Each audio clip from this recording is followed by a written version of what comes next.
We're on the bottom of Chaf Hey Amid Beis at the Mishnah. We're starting a new parak today, totally switching gears. We're going to be talking about, in this Mishnah, about the Kedusha that inheres in places and in things that are used with Hashem's name, that have Hashem's name written in them, and are used to house those things, like a synagogue or an Aron Kodesh. So, B'nei Ha'ir Shemachu Rechova Shel Ir. If the members of a city sell a street in the city, Lokchin B'damav Beis HaKnesses. So according to this Mishnah, there is an inherent Kedusha that lays within the street. Why is that? Because as we'll see, there are times like we learn in Maseches Tainus, when there's a great drought, the whole kahal goes out into the street for prayers, for public prayers. So the street is used as a makeshift synagogue, and as such it has a certain kedusha to it. And therefore the general principle is malin v'kodesh v'lo moridin. We always ascend in kedusha, we do not descend. And so therefore, if you're going to be taking something that's holy and selling it, then the proceeds are also holy, and you have to use the proceeds for something holier. So therefore you can use that money that you got from the sale of the street and use it to purchase a synagogue. Beis HaKnesses Lochin Teva. If you sell a Beis HaKnesses, you can use the proceeds to purchase an Aron Kodesh, or basically an ark that's used to house the Sefer Torah. Teva Lochin Matfechos. If you sell the Aron, then you're allowed to purchase mantelach, is what we call it, right? The covers, the wrappings of a Sefer Torah. Matfechos yikchu sfarim. If you sell mantelach, then you can use that to purchase scrolls of nach. And sfarim lokchin Torah. And if you sell scrolls of nach, you can purchase a Sefer Torah with the proceeds. Aval im machru Torah lo yikchu sfarim lo yikchu matfechos lo yikchu teva lo yikchu beis haknesses lo yikchu esar rechov. But you can't go downwards. You can't sell a Sefer Torah and use the proceeds to purchase Sifrei Nach, or to sell a Sifrei Nach and to purchase Mantelach, or to sell Mantelach and to purchase an Aron, to sell an Aron and to purchase a Beis HaKnesses, to sell a Beis HaKnesses and to purchase a street. V'chein b'mosarehen, and the same thing with the leftover. In other words, if you sell a synagogue and you purchase an Aron with it and you have a lot of leftover cash, you can't say, well, we already used a portion of the money for something holy, let's use the rest for something else. No, any penny that you get from the sale has to be used for something holier. Now, it's ambiguous in the Mishnah. The Mishnah tells us that malin b'kodesh, you have to go up in Kedusha, you can't go down in Kedusha. What about a lateral move? What about selling a Beis HaKnesses to buy another Beis HaKnesses? So it's not identified in the Mishnah at all, and it's not clear from the Gemara, at least not from today's DAF. There's implications from our Gemara that lateral moves are okay if there's a pressing need, but we'll have to see if we can get some clarity on that issue. B'nei ha'ir shemachu rechova shel ir. So you have the members of a city who sell a street. So Amar Rabbi bar Chana, Amar Rabbi Yechanan, Zuvrei Divrei Rabbi Menachem bar Yosei, Stuma Sa'a. These words that are authored anonymously in our Mishnah are actually the words of Rabbi Menachem bar Yosei, who was deliberately put in as an anonymous author because Rabbi wanted to paskin like him. Aval Chachamim omrim harachov ein bo mishum kedusha, but the Chachamim disagree with Rabbi Yossi, and they say that a street does not have any inherent kedusha. Therefore, according to them, if you sell a street, you don't have to use the proceeds to purchase some holy item like a Beis HaKnesses. Rabbi Menachem bar Yossi my time. What's his reasoning to say, like our Mishnah, that they do have inherent kedusha? Because hol v'ha'am mispalalim bo b'ta'aniyosu v'ma'amados. Because during fast days, and if you live in a city where the head of the Maimud, remember they divided Eretz Yisrael into different sectors, and if it was your sector period, then the people would gather, the representatives of the city would gather and they would daven, and sometimes there would be overspill into the street because it would be a lot of people, and they would have special prayers for the Maimud. So therefore the streets are used for prayer. And Rabbanan hahu akroi ba'alma. The Rabbanan's rejoinder to that is that no, it is only a rare occurrence or an irregular occurrence, and as such, since the street's primary use is for non-holy things, it's deemed as non-holy, and therefore you can sell it without any requirements to upgrade the kedusha of the money. Beis HaKnesses lo k'chin teva. If you sell a synagogue, you can purchase an aron, an ark for the Sefer Torah. Amar Reb Shmuel bar Nachmeni, Amar Reb Yonasan, lo shanu ela Beis HaKnesses shel kfarim. Aval Beis HaKnesses shel krachin kevin demei alma asule lo matzi mezavnu le dahavale derabim. So Reb Yonasan tells us a very interesting restriction. He says you're only allowed to sell a synagogue if it's in a village, if it's in a small town, because there the people of the town are the users of the synagogue. They have complete proprietary ownership over the synagogue, and they can do with it what they wish.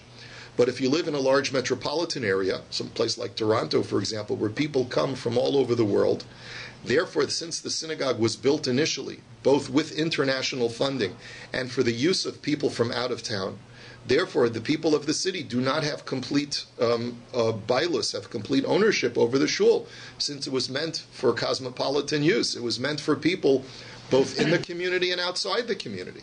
And therefore, you have no right to sell it if, just because you're a voting member of the shul doesn't mean that you can all vote together and sell the shul, because there are other parties of interest who have an ownership stake in the shul, and they have not consented. So Amar Ravashi, Hai Bekinishta Demasa Machasya, Afal Gav Deme Alma Asula, Kevin de Adaita Didi Kaasu, Ibaina Mizavninala. So Ravashi, you can say a little bit tongue-in-cheek, he was the first Rebbe of a shtibel. Because why? Because what did he say? Even though I live in a metropolitan city, Masa Machasya, but my shul I could sell. Why? Because they built it in my honor. In other words, it's my shtibel. It's not like I don't have to answer to anyone. They built it for me, and therefore, if I want to sell it, I can sell it, even though it's meant as a cosmopolitan area. Okay, Meisve. So let's raise now we're going to raise the following brisa. Amar Rebbe Yehuda. Ma'isa beveis haknesa shel Tursiim shahaya b'Yerushalayim shemachruha leRebbe Eliezer ve'asaba kol tzirachav. So here's the story. Rabbi Yehuda says that there was once a synagogue of coppersmiths, and even in the times of the Gemara, they used to divide the shuls based on a person's trade or profession. There would be a special shul for coppersmiths, a special shul for schneiders. Everyone had their own. What did Tursiim? Tursiim are coppersmiths. A coppersmith. A guy who manufactures copper. He works with copper. Oh, Copper. Okay. The metal. Okay. So this shul was in Yerushalayim, and Shemachru Rebbe Eliezer, they sold the synagogue to Rebbe Eliezer, ve'asaba kol tzirachav, and he did with it what he wished. Now, we're not going to deal with right now how Rebbe Eliezer was able to take a shul and use it, let's say, as for personal use. That we're going to deal with shortly. But the question that the Gemara is raising over here is, how could they be in a metropolitan city like Yerushalayim and sell a shul because they didn't have the consent of all the parties? The hahasam de krachim hava. This was in a metropolitan area. The Gemara answers, Hahi bekinishta zute hava ve'inu avduha. The answer is, it was a shtibel, as like the way we would explain it. It was a small shul. All of the people that daven there built it. It wasn't open to the public, right? Like even when you go to Manhattan today, you have large shuls. You have the Jewish Center, you have Lincoln Square, and then you got the Karlbach shul, you have the little shtibelach that are all right. So those shtibelach are built for specific people, and therefore they can sell it if they want to. So the Gemara now says, Meisve, beveis eretz achuz aschem. Let's raise another question. The Brisa tells me that when it comes to the laws of tsaras habayis, about a house that gets tsaras, that gets leprosy, this only happens in Eretz Yisrael, in places of your inheritance. So, Yerushalayim is not subject to tsaras. Houses in Jerusalem cannot get tsaras. Why? Because Jerusalem, as we'll see shortly, was not subject to inheritance. It was multi-tribal. It would belong to nobody. So Amar Rebbe Yehuda, Anilo Shamati Elamakom Mikdash Bilvad. And Rebbe Yehuda disagrees, and he says, no, only the place of the Beis HaMikdash was multi-tribal, that didn't belong to any particular tribe. And therefore it's not subject to tsaras. But the rest of Yerushalayim is subject to tsaras. So the Gemara's question is, Habate kinesios ubate midrashos mitamein. It seems, according to Rebbe Yehuda, that all houses in Yerushalayim are subject to tsaras, even synagogues, and even batei medrash. And the question is, if in Yerushalayim, synagogues, it's a metropolitan area, so synagogues are public places, and they're not owned by any one particular group of people, so it shouldn't be subject to tsaras, just like the Beis HaMikdash. Amai hadikrachim havu. So why is that? Yerushalayim is a big city. So the Gemara answers, Ema Amar Rabbi Yehuda ani lo shamati ela makom mikudash bilvad. So you have to explain that what Rabbi Yehuda really meant to say is not just the Beis HaMikdash, but any sanctified place is not subject to tsaras, because any sanctified place, including the temple, including synagogues in Yerushalayim, are not subject to tsaras because they're publicly owned. It's interesting because you see from here that synagogues existed in Yerushalayim during Bayit Sheni. Otherwise, what is the import of the brisa? So now the Gemara says, "B'may kamiflagi." What's the machlokes? Now the question is, what's the machlokes between Rabbi Yehuda and the Tanakama as to whether Yerushalayim is subject, houses in Yerushalayim are subject to tsaras or not? Tanakama savar lo nischalka Yerushalayim l'shvatim, the Rabbi Yehuda savar nischalka Yerushalayim l'shvatim. The machlokes is that the Tanakama holds that the reason why Yerushalayim is multi-tribal is because it was never divided among the shvatim. Hashem wanted all the shvatim to feel that they had equal access to Yerushalayim because it's the national city, it's the capital, right? And therefore everyone should feel that they have a place in Yerushalayim. But Rabbi Yehuda disagrees. So wasn't it in Shevet Binyamin really? Well, this is the machlokas. Rabbi Yehuda disagrees, and he says it was divided among the shvatim. And uveplog the dahani tanoi, and this is a machlokas tanoi. The Tanya mahaya bechelko shel Yehuda har habayis halishkos vehazaros. That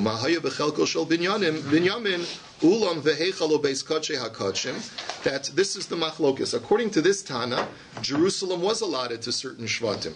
Most of the Har Habayis was given to Yehuda, including all the courtyards and chambers of the temple, except for the Kodesh HaKadoshim was on the portion of Shevet Yehud of Binyamin.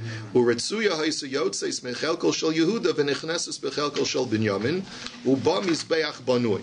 And furthermore, the portion of Yehuda in the temple didn't come up as exactly a straight line, but there was a portion of Yehuda that went out, protruded into the portion of Binyamin, directly underneath where the Mizbeach is, right outside the Heichal, right outside the antechamber and the chamber of the base of the covered portion of the Beis HaMikdash, so that the Mizbeach was primarily resting on Yehuda's portion. When Binyamin, the original Binyamin Hatzadik, was alive, he saw prophetically that the Kodesh HaKadoshim would be in his portion, but not the mainstay of the Mizbeach.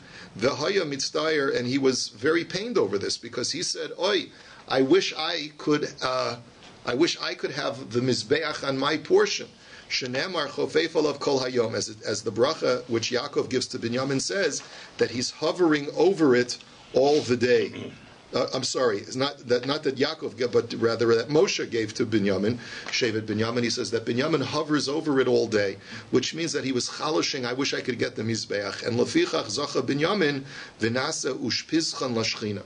And that's why Binyamin was merited to have the Shechina hover over his portion, which is in the Kodesh HaKadosh. In other words, apparently from this Gemara, Binyamin saw that he would not get the Mizbeach. He would get a portion of the Mizbeach, but the mainstay would be Yehuda, and that bothered him. And as Hashem says, if that bothers you so much, I'm going to award you the Kodesh HaKadosh, and that'll be in your portion. So that's one Tana. One Tana holds clearly that Yerushalayim is divided among the tribes. It's Yehuda and Binyamin who own Yerushalayim. And the other Tana holds that no, there is no Shevet that has a right to Yerushalayim. The Tanya, Ein maskirin batim b'Yerushalayim ipnei she'eino shelahen. Yerushalayim is ownerless, and therefore if you own real estate in Yerushalayim, you're not allowed to rent it out. Now try telling that to someone in Rechavia, huh? Go to the hotel and say, "I'm sorry, I can't pay you because Yerushalayim doesn't belong to anyone." Boy, I wonder how that would go. But anyway, Rabbi Eliezer Omer Aflo Mitos. And Rabbi Eliezer says you can't even rent out the beds because the beds are considered ancillary to the real estate. So therefore, you can't even demand compensation for letting a guy sleep in your house at all. And lefichach oros kachim bale ushpizin notlin osen bizroa. And therefore, the general practice was, which was under the sanction of the Chachamim, is that when people would make Aliyah L'Regel, they would need a place to lodge. So people in Yerushalayim would open up their homes, but they didn't want to do it for free.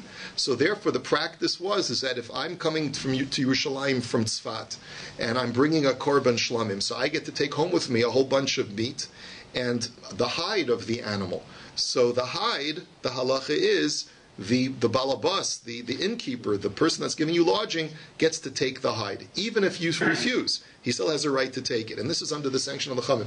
It could be technically he's not entitled to compensation, but the Chachamim, using their authority, say you have to give it to him. You have to surrender it to him. Some hides still go to the Kahanim, right? Right. Here we're talking about Shlamim and Toda. Yeah, correct, Alan.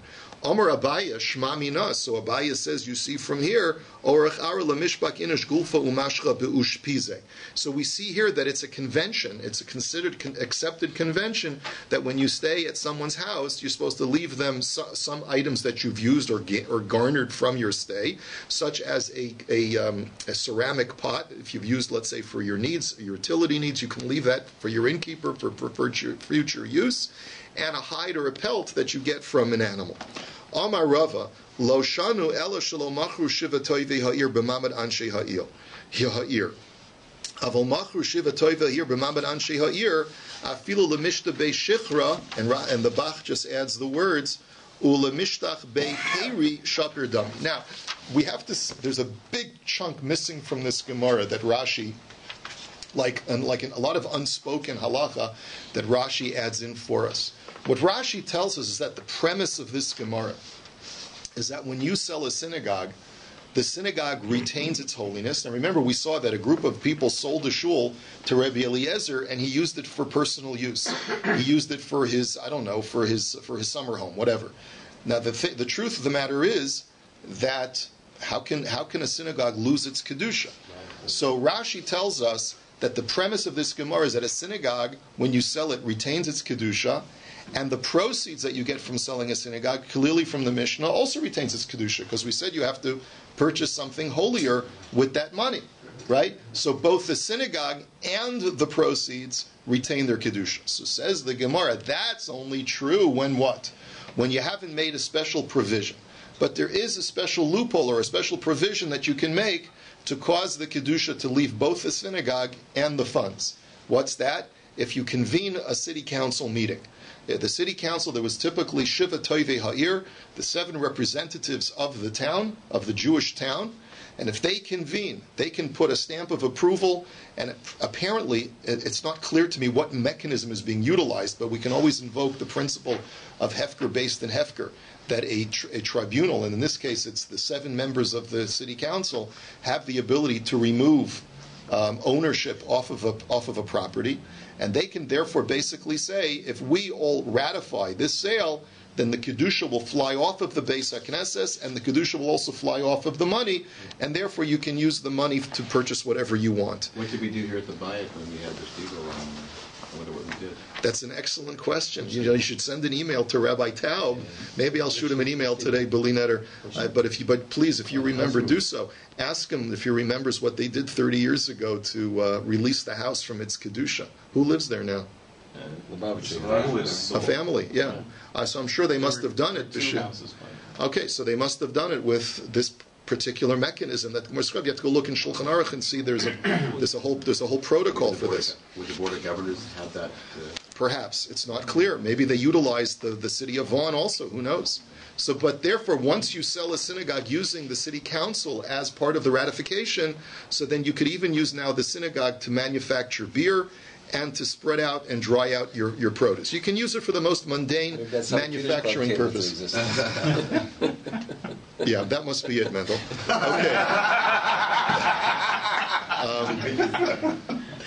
Ravina, Habaleha Hutila de Bekinishta. Ravina once had a demolished shul. He had a shul there was a shul in his community that was demolished. In other words, it was a property that there had been a shul on that was dilapidated, it collapsed. And it seems like it was his property, or maybe he was speculating the property. Asalakami de Ravashi Omerle Mahu Mizra'a. So he asked Rav Ashi, would it be permitted to plant on that property? So Amar Lei Zil Zavne Mishiva Toive Ha'ir B'Mabad Anshe Ha'ir V'Zara.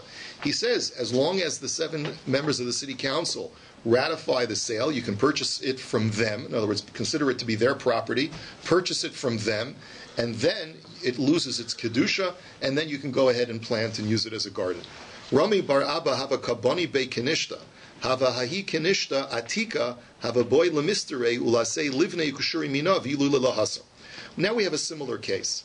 The case is as follows. There was an old dilapidated shul, and Rami Bar Chama was building a new shul to replace it. And the purpose was going to be that this would be the new building. Sort of like the situation with the house. You want to transfer the Kedusha. But here what he wanted to do is, he wanted to remove some of the building materials, some of the expensive building materials from the old shul, like a ceiling beam, which is one of the most expensive pieces. It's like a huge log.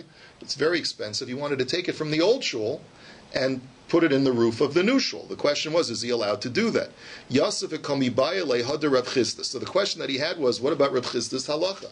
The Amar Rav Chisda lo listor bekenishta adaboni bekenishta achrisi. Rav Chisda has a psak.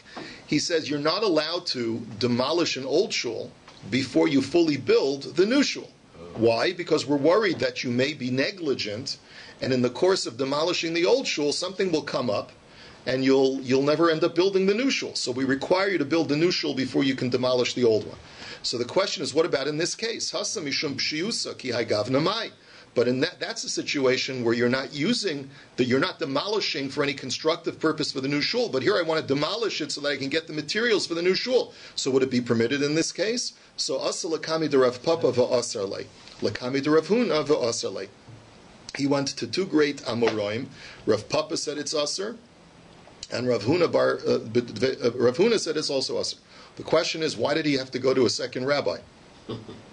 It's not clear. If he already got a psak that it's also from Rav Papa, why did he go to Rav Huna? So you should not go to another rabbi. Get pressure. If you have a psak from one. So I don't have an answer to this question. I'm just something to think about. Why would you even ask the question? Because it's given the reason that you can't destroy the shul because something may come up, and you won't have a shul for the people to. So he had a good counter argument. He said, look, here I'm taking it directly from the old shul to put it into the new shul. So obviously it's not going to be an issue of negligence. But they held no, it could be. It could be during that interim period. What happens if you run out of money, which happens all the time.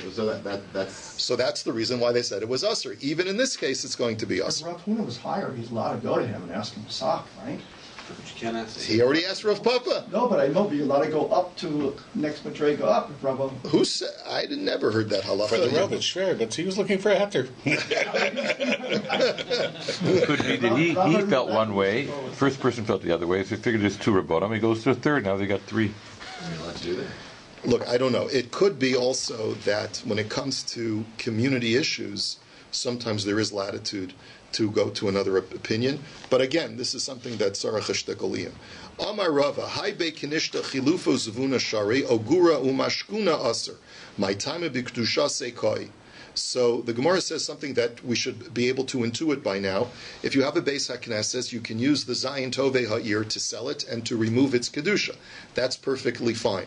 But if you wanted to lease the shul, right? Let's say the community wanted to retain ownership of the shul, they want to build a new shul, and they want to get proceeds from the old shul, and they want to lease it out as a community center or for someone's kindergarten, right? That they can't do, because the shul still retains its Kedusha, because the shul's Kedusha has not been removed since the ownership of the shul remains in it's the same title, right, as it was always as the shul. It's only when you sell it, then you can remove its Kedusha. Is it the whole building or just the basic? It seems like it's only the sanctuary portion, right? Livni nami chilufinhu vizavuninhu shari ozuvinhu aser. And similarly, the bricks, you're allowed to sell the bricks of a shul, and you can remove the kedusha thereby. But if you just wanted to lend out the bricks from a shul that's been demolished, but you're not selling them, so there too, the kedusha still inheres within the bricks. And holy mili ba'atikta Aval b'chadata les lanba. But that's only when the bricks are being removed from the building of an already pre-existing shul. But let's say you have bricks that you've designated for a new shul's construction, and let's say you build the new shul and you have leftover bricks. Those bricks do not have any kedusha. And vafilu leman da'omer hazmana milsa hani mili kagon ha'orig beged lameis aval hacha ketavi la'orig dami v'lek leman da'omer. Period. But the Gemara says, even though there's a man da'omer in the Gemara that says hazmana milsa, that once you designate something for a holy or forbidden purpose, you cannot use it anymore. So, for example, the Gemara's example is, let's say you weave tachrichin, you weave shrouds for the burial of the dead. Let's say you close up shop. No one's dying anymore. So can you use the tachrichim? They say about the Ibn Ezra. He said about himself, I have such bad mazel that if I went into the tachrichim business, people would stop dying. But anyway, so let's say you have leftover tachrichim. Let's say you have leftover tachrichin and you want to use it for some other utility other than for the dead. Normally, something that's meant for the dead is asur bahana. So therefore, this is man da'omer who says that since it's been designated for the purposes of the deceased, you cannot use it for anything else. But bricks are different. Why? Because that's only when you have a finished product that you've designated for a forbidden or prohibited use. But if you have just the materials, then it's like designating thread to be used to weave tachrichin. And no one holds that you can designate thread and give it that assigned taboo status. It has to be made into the finished product for it to be hazmana, for hazmana to be a problem. Okay, now the question is now matana. What happens if a community decides to gift a building? This would happen. This could conceivably happen. Let's say you're in the Bronx, right? And the neighborhood is shifting. Neighborhood is moving, and there's no longer a use. And the alter Yidden have no longer a use for the synagogue. They don't even want to sell it because there's no one to take the money. So they just want to close up shop and give the key to somebody. Are they allowed to do that? Can they give it to someone just to use as a community center? So this is a machlokas. Pligi baravacha v'ravina chad osar v'chad shari. One man da'omer says no, and the other man da'omer says yes, because we have to remove the kedusha, right? So the question is, man da'osar b'haitivka kedushasa or b'maitivka kedushasa.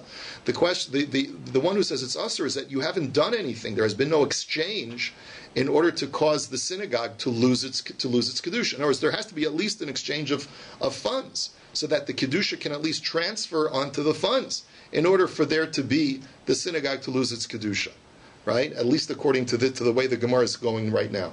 But if you're gifting something, there's no exchange taking place, so how does the kedusha get removed?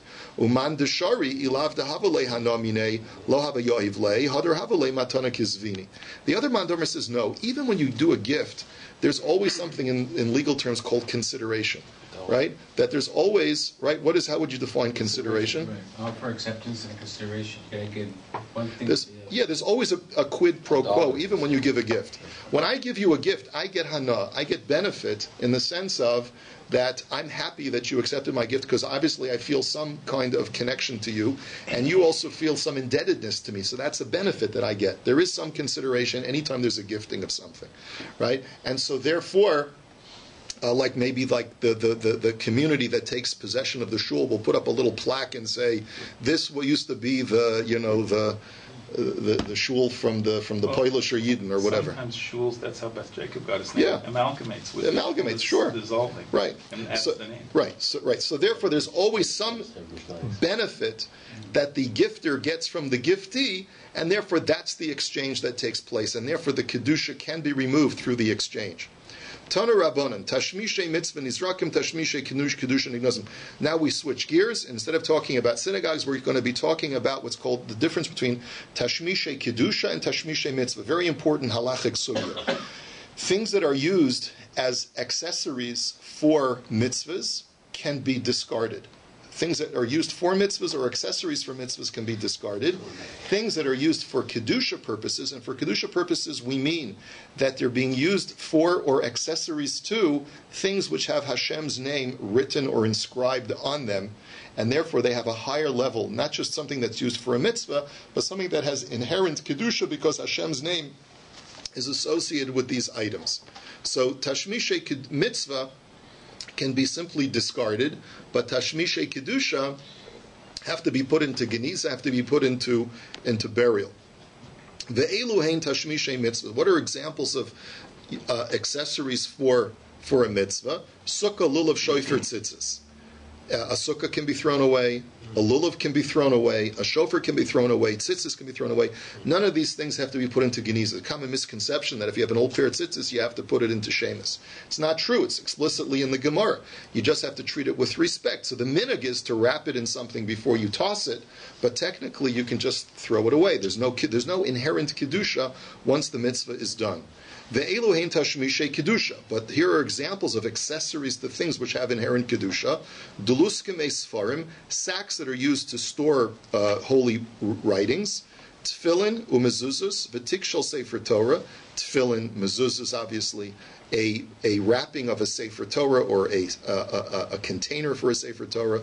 V'nar tikshel tefillin u'ritzuosehen, and a tefillin bag, and the straps of the tefillin. All of these things are part of the mitzvah or accessories to the mitzvah, which has kedusha, because Hashem's name is written in the tefillin, or the sefer Torah, or the mezuzah, and therefore they are treated with a higher level of kedusha. Mezuzah case also?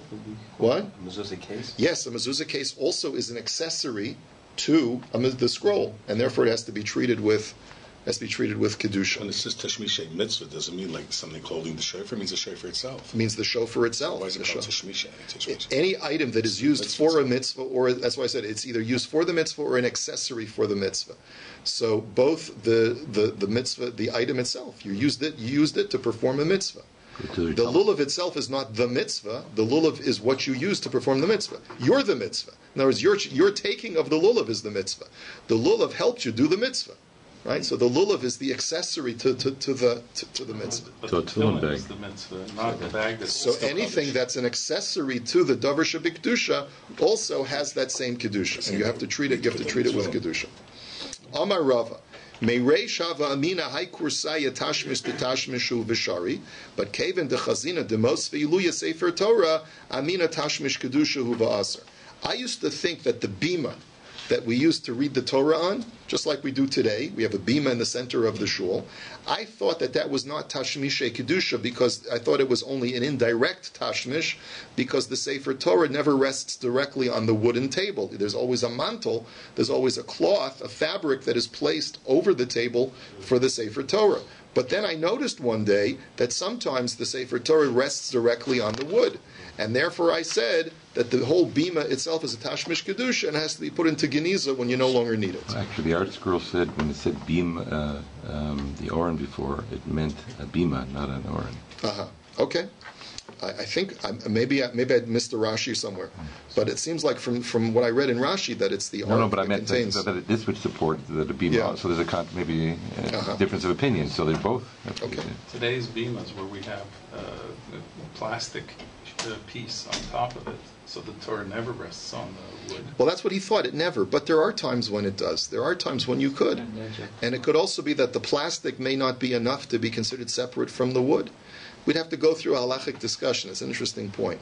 Va'amar Rava mereisha v'amina hay parisa tashmish detashmishu kevin dechazina da'ayfi leumanchi sifri lu yamina tashmish kedushu. I also thought that the fabric that is used either on the inside or the outside, it's a machlokus between Rashi and Tosfos, whether this is inside or outside the Aron Kodesh, but I thought that was, in essence, it never comes in direct contact with the Sefer Torah.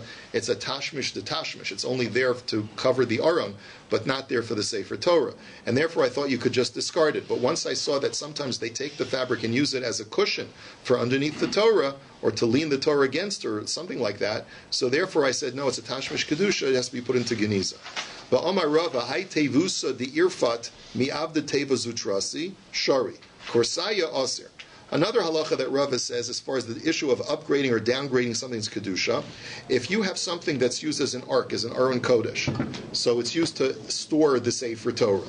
So if, let's say, it gets dilapidated, what you are allowed to do is take the leftover wood, you can salvage the wood and make a smaller Aron out of it. But to make it into a bima, you're not allowed to, because an Aron has higher kedusha than a bima. So therefore, the problem is you're downgrading it from an Aron to a bima. That's not okay. Va'amar Rava hay parisa debala l'miavda prisa l'sifrei shari l'chumashim aser. Furthermore, if you have a parisa, some kind of curtain of the Aron and it gets worn out, then you can upgrade it by making it into a mantle of a Sefer Torah. But to make it into a mantle for a chumash, which is only a portion of the Sefer Torah, that's not permitted because you're downgrading it. Because previously in the Aron it was used for a Sefer Torah, now you want to use it only for a portion of the Sefer.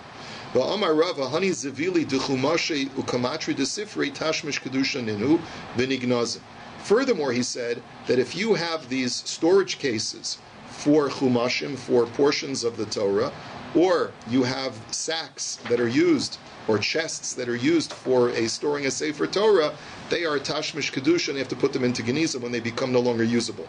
So the Gemara says, Pshita, isn't that obvious? No, because mahu detema hani lav lechavod avidan l'nitori ba'alma avidi kamash malon. You might have thought that they're only used for protection when you're traveling, and they're not really used for honorific purposes of storage, and therefore you can just discard them. Kamash malon. That no, I don't know if you saw the picture that's been circulating. There was a chayal with a Sefer Torah in his backpack. Did you see that? Yeah. Amazing, right? They said like the secret weapon of the IDF, and he shows him on his backpack, and then he opens it up, and there's a Sefer Torah in there. He's carrying the Sefer Torah. So you might have thought that knapsack, that backpack, is only used for protection. It's not used. They don't use it as an aron, and therefore you might have thought that you could just discard it. No, kamash malan, that too is a tashmish kedusha, and you have to put that into geniza. Hahu be kinishta de Yehudoi Romei. Da Romoi, da have a pasiach leahu idrona, da have a machis be meis, bavuboi kohana lemei litzluye hasa. So you had a dilemma over here. You had a structure that half the structure was a synagogue that was built by the Roman Jews that came to a city and they built their own synagogue. But adjacent to that structure was also a funeral chapel where they would store, a mortuary where they would store the dead. And there was a corpse in there, and there was a doorway that connected the two structures. And the problem was that Kohanim wanted to go and daven in the shul. But there was a problem because the tumah would go into the building of the shul. The Kohanim came to the Rav and they said, "What are we supposed to do?" Asu amru leila Rava.